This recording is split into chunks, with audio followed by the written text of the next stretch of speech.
Salam kerahiman. Hari ini 30 Desember. Kita akan baca dari 1585. Kita mulai ya. Dalam nama Bapa dan Putra dan Roh Kudus. Amin. 1585. Penampakan Bunda Allah. Di tengah cahaya yang terang benderang, aku melihat Bunda Allah mengenakan gaun putih dengan ikat pinggang emas. Seluruh busananya bertaburan bintang kecil-kecil, juga dari emas.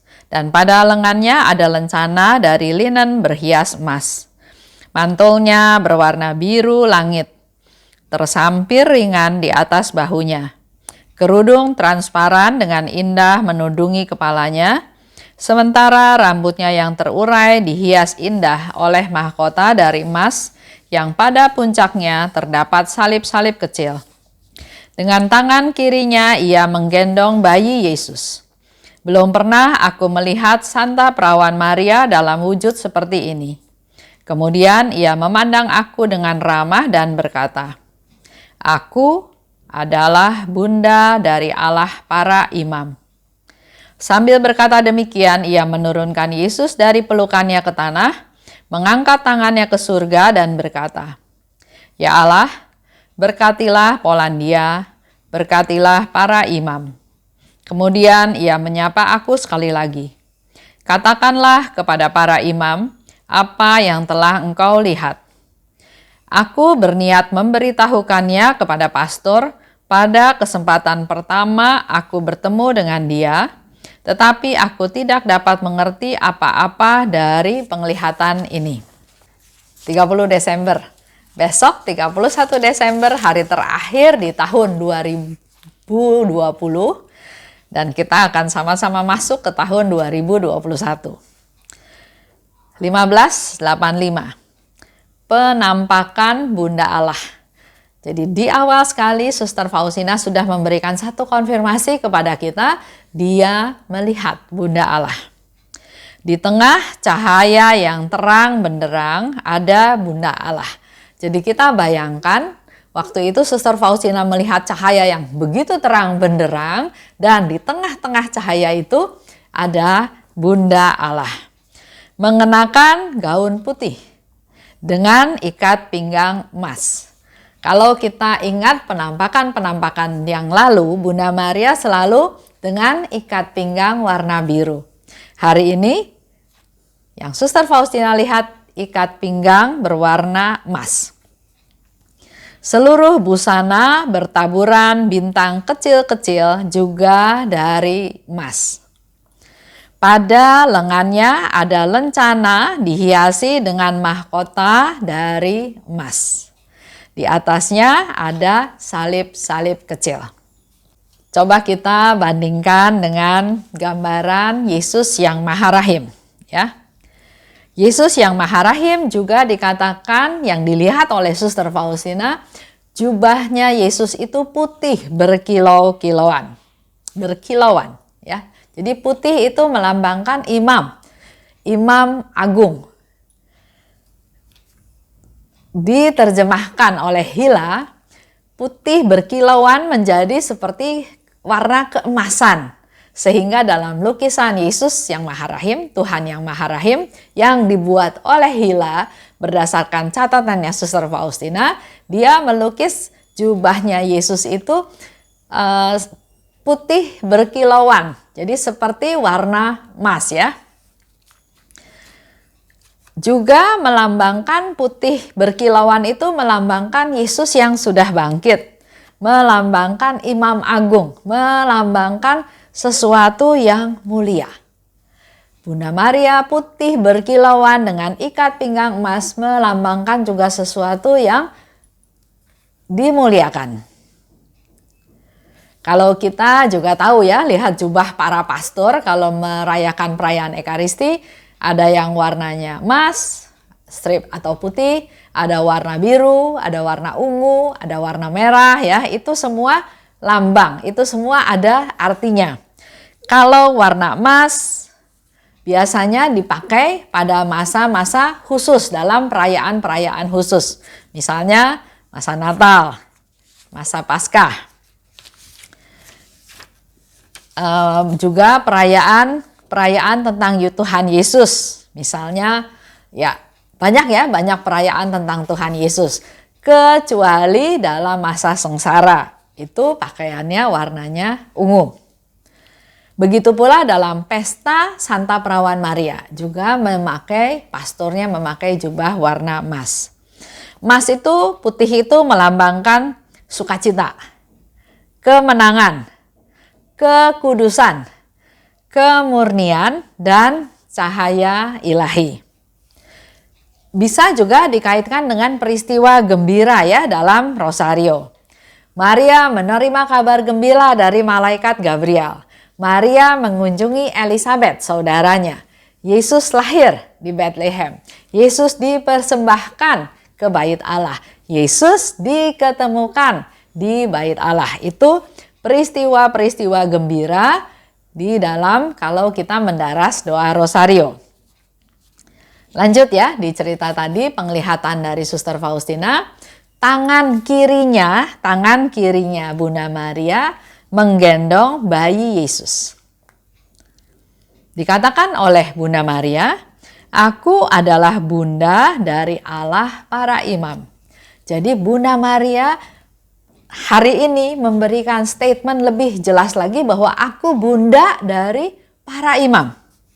Sambil menurunkan Yesus, ia mengangkat tangannya, Bunda Maria mengangkat tangannya dan berkata, "Ya Allah, berkatilah Polandia, berkatilah para imam." Itu doanya Bunda Maria. Mengangkat tangannya kepada Allah dan berdoa. Berkatilah Polandia, berkatilah negara. Kita juga bisa berdoa yang sama, berkatilah negara kami. Berkatilah negara-negara lainnya. Berkatilah seluruh dunia. Khususnya dalam masa pandemi ini ya. Beberapa berita mengatakan negara-negara tertentu sudah menurun yang positif COVID-19. Ada bahkan yang sudah 1 bulan tidak ada lonjakan yang positif. Tapi beberapa hari kemudian baru kedengar lagi, ada lagi. Bahkan dalam 24 jam ada sekitar lebih dari 20 yang positif.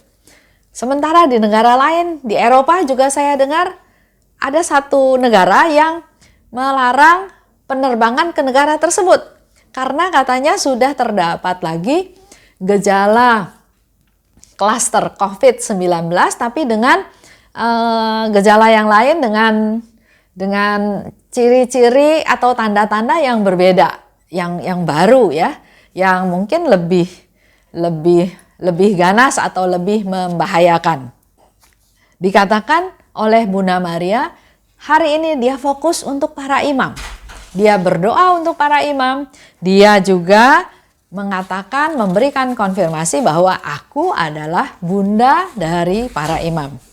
Dan yang ketiga, katakanlah kepada para imam apa yang telah engkau lihat. Jadi Suster Faustina diminta oleh Bunda Maria bercerita kepada para imam apa yang engkau lihat. Jadi penampakan Bunda Maria itu diceritakan kepada para imam. Aku berniat, nah ini Suster Faustina ya, dia berniat memberitahukan pada Pastor Andras. Pada kesempatan pertama bertemu dengan dia. Jadi apa yang dialami oleh Suster Faustina, dia punya niat, punya tekad untuk bercerita pada Pastor Andras pada pertemuan yang pertama. Begitu ketemu dia akan cerita. Artinya buat Suster Faustina ini hal yang penting, yang harus diprioritaskan, yang harus segera. Ya, karena kalau kita perhatikan Bunda Maria pun mention tentang para imam ini sampai 3 kali. Tapi aku tidak mengerti akan penglihatan tersebut. Jadi dia sendiri juga dia nggak ngerti akan arti daripada penglihatan tersebut. Tapi dia tetap punya niat untuk men-sharingkan, untuk memberi kesaksian, untuk bercerita kepada Pastor Andras. Kadang kita dalam hidup kita juga, kita nggak ngerti. Kenapa ya Tuhan, kok jadi seperti ini? Kami merencanakan hal yang baik dengan persiapan-persiapan, tapi kok jadinya seperti ini, ya. Ya, apapun yang terjadi, kita harus laksanakan. Kita perlu ketaatan. Walaupun mungkin nggak berkenan pada orang lain, tapi kita perlu melakukannya dengan ketaatan, dengan kesetiaan, dengan berbagai resiko, nggak apa-apa. Jadi kadang nggak ngerti. Contoh tadi Suster Faustina, kalau misalnya Pastor Andras bertanya balik, menurut kamu apa? Penglihatan apa yang kamu lihat? Apa pendapat kamu? Apa pengertian kamu? Suster Faustina juga pasti nggak bisa jawab karena dia bilang dia nggak ngerti, tapi dia tetap mau cerita. Di sini dibutuhkan kesetiaan, ketaatan dengan segala macam resiko. Bisa dimarahin, bisa dibilang bodoh, tapi hal inilah yang harus dia laksanakan, dia lakukan. Contoh misalnya dalam hidup kita sehari-hari ya. Bagaimana kita bisa bersyukur? Misalnya contoh seperti firman Tuhan, bersyukurlah senantiasa. Pertanyaannya adalah bagaimana kita bersyukur dalam keadaan yang sekarang mungkin kita hadapi? Keretakan dalam rumah tangga,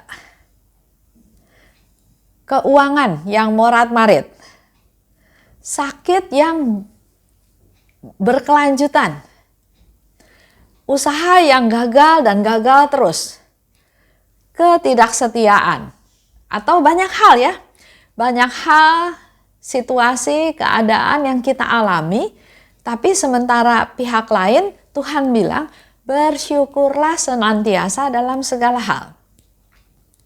Nah, dalam hal ini yang Suster Faustina lakukan bukan itu dipertentangkan atau bukan disamakan atau dicari benang merahnya, tapi yang dilakukan adalah taat pada perintah Tuhan. Apapun yang terjadi, walaupun nggak ngerti, tapi dia mau lakukan apa yang Tuhan kehendaki. Begitu pula dalam hidup kita. Dengan segala macam permasalahan, ingat satu firman Tuhan, bersyukurlah senantiasa. Dan tugas kita adalah berusaha untuk bisa bersyukur. Dan kalau kita sungguh-sungguh mencari, pasti kita bisa sungguh-sungguh bersyukur. Contoh lagi, Bunda Maria sangat peduli pada keadaan para imam. Tadi ya sampai di-mention 3 kali. Nah sekarang buat kita, apa kepedulian kita, apa care kita, apa yang harus kita lakukan untuk juga punya kepedulian yang sama seperti Bunda Maria. Di tahun 2020 ini kalau kita dengar ya, berita-berita juga banyak sekali para imam yang meninggal. Apakah karena COVID, atau karena sakit penyakit, atau karena memang sudah usia lanjut.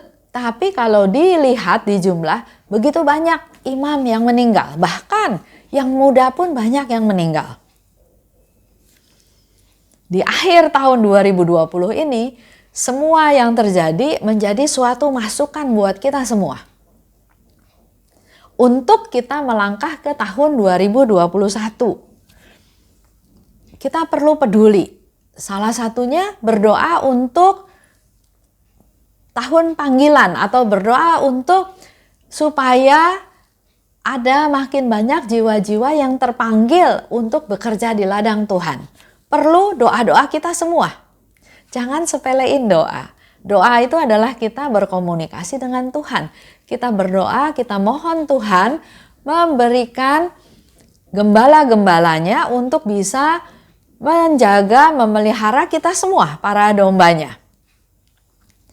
Juga kita bisa mendukung kegiatan dari periode atau masa panggilan ini. Seminari, jadi anak-anak ini kan ada seminari rendah, tinggi ya. Nah, perlu dididik, perlu akomodasi, perlu makan, perlu pendidikan. Mari kita juga ada kepedulian lebih untuk pendidikan tersebut. Jadi selain berdoa, mencari jiwa-jiwa untuk jadi gembala-gembala di kemudian hari, kita juga memberikan apa yang kita bisa beri untuk supaya kehidupan dalam seminari ini bisa berjalan makin baik.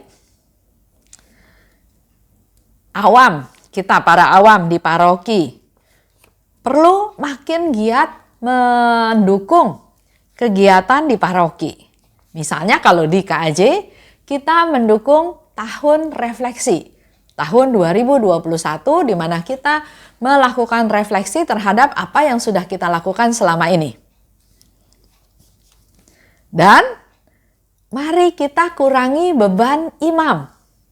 Jangan malah nambahin kerjaan ke imam. Contoh yang gampang. Kalau kita hidup rukun, hidup saling menghargai, saling menghormati, saling mengampuni, kan nggak usah terlalu banyak problem datang ke imam.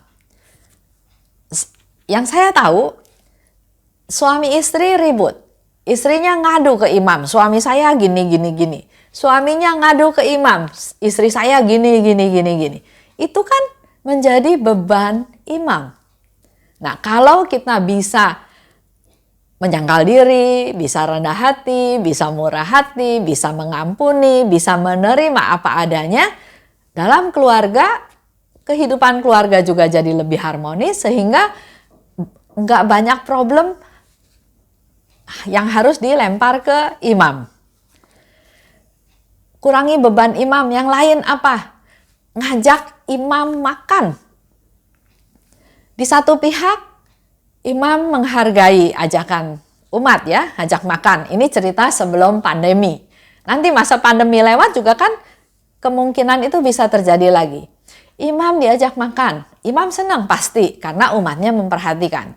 Tapi kalau setiap umat mengajak imam makan, akibatnya makanan yang berbagai macam bisa menyebabkan imam itu menjadi tidak sehat.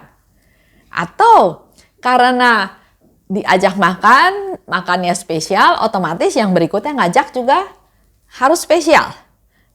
Nah, pada suatu hari diajak oleh yang sederhana, pastor itu juga mungkin nggak berani nolak karena dia sudah diajak sama yang lain mau. Diajak sama yang ini masa nggak mau. Jadi dia juga melayani umat yang ingin makan bersama-sama. Akibatnya beban daripada imam itu jadi makin berat. Contoh yang lain lagi, kasih makanan seabrek-abrek. Bahkan imam di paroki saya bilang makanan itu banyak. Dan dia memang tidak mau sembarang makan ya. Yang penting itu kita harus sehat. Kita lebih penting menjaga kesehatan para imam.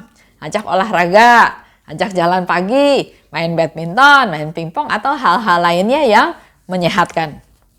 Belum lagi dengan kita sering kasih beban ke imam itu godaan. Bermasalah dengan suami, dia datanglah ke imam. Dia bercerita, berkeluh kesah sambil nangis. Imam merasa kasihan. Karena sering konsultasi lama-lama, pastornya juga terikat dengan keadaan yang dialami oleh ibu tersebut. Ini juga kasih beban ke imam. Mari kita kurangi beban imam tersebut. Kita ingat sekali lagi, Bunda Maria katakan, aku ini bunda para imam. Kalau kita berdoa buat imam, kita memelihara imam kita menjaga imam kita, maka pasti Bunda Maria juga senang. Karena Bunda Maria katakan, aku adalah bunda para imam. Bunda Maria juga minta kita berdoa untuk para imam. Mari dalam akhir tahun ini kita juga peduli kepada para imam. Khususnya imam-imam yang ada di paroki kita masing-masing. Mari kita tutup dengan doa. Dalam nama Bapa dan Putra dan Roh Kudus. Amin. Allah Bapa di surga, terima kasih atas segala kasih karunia-Mu yang Kau berikan kepada kami, di mana hari ini kami banyak mendapat pesan dari Bunda Maria untuk kepedulian kami terhadap para imam, para gembala yang sudah Engkau pilih, sudah Engkau didik, sudah Engkau beri rahmat secara luar biasa untuk menjadi wakil-Mu, untuk memelihara, menjaga, membimbing kami semua. Pada saat ini secara khusus kami mau berdoa untuk para imam yang sudah meninggal dunia. khususnya dalam masa pandemi ini. Apakah mereka meninggal karena sakit, karena usia lanjut, atau karena kena COVID-19. Ampunilah segala dosa-dosa mereka ya Tuhan. Kiranya Engkau mengampuni segala dosa dan kesalahannya, dan Engkau memberkati mereka, menyediakan tempat yang indah buat mereka, agar mereka segera boleh menikmati hidup kekal bersama Engkau di surga. Dan selanjutnya mereka juga dimampukan untuk berdoa buat kami-kami semua yang masih dalam perziarahan di dunia ini. Kami mau berdoa juga untuk para imam yang masih terus berkarya. Berilah mereka kesehatan ya Tuhan, khususnya yang ada di daerah-daerah terpencil, yang mereka harus berjuang dengan segala macam permasalahan yang ada. Apakah dengan sarana prasarana yang sangat minim, dengan jarak tempuh yang sangat sulit dicapai, ataupun dengan situasi suasana di daerah tersebut yang belum kondusif.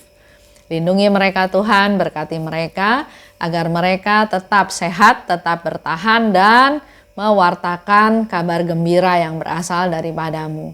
Berkati juga para calon imam Tuhan yang masih sekolah di sekolah-sekolah seminari, agar mereka tekun melaksanakan apa yang harus dipelajari, supaya suatu hari nanti mereka juga bisa menjadi alat-Mu, menjadi gembala yang Engkau tempatkan dimanapun mereka berada untuk berkarya di ladang-Mu. Berkati kami juga semua Tuhan, para umat yang punya kepedulian terhadap imam, yang mungkin salah dalam penerapannya.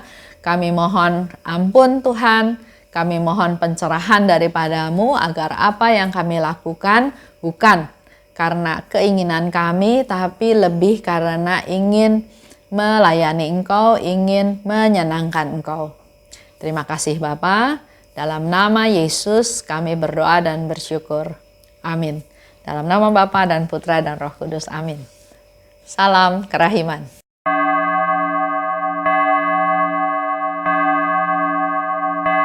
Hatiku